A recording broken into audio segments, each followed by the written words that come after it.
Finally, it's important to monitor and scale your services to ensure they are running efficiently and effectively.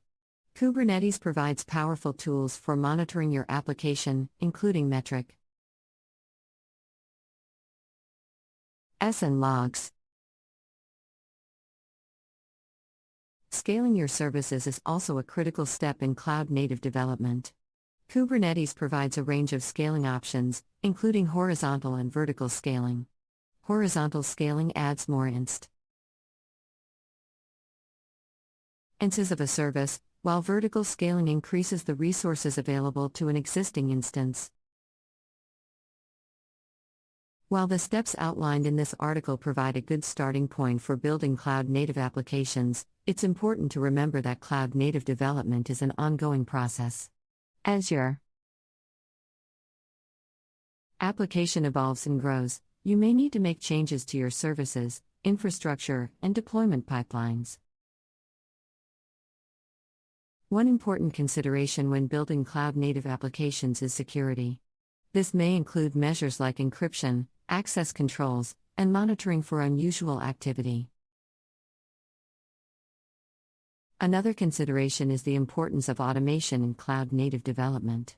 With so many moving parts in a cloud-native application, it can be difficult to manage everything manually. By implementing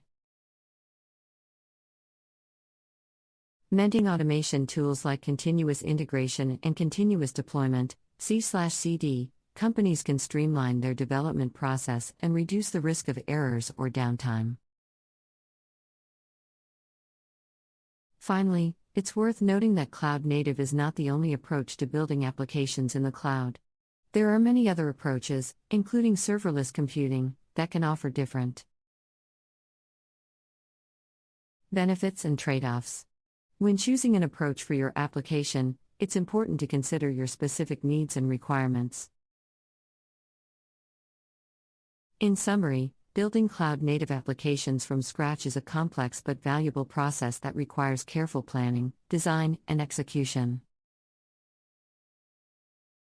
In addition to the steps outlined in the previous section, there are some best practices that can help ensure the success of your cloud-native development project.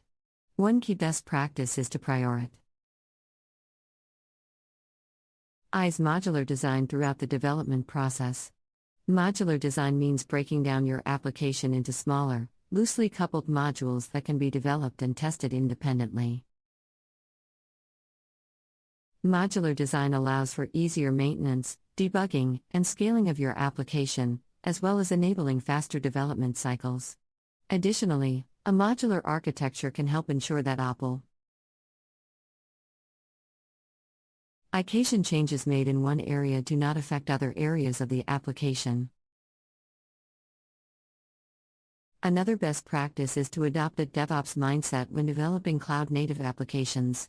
DevOps is a collaborative approach to software development that emphasizes communication, integration, and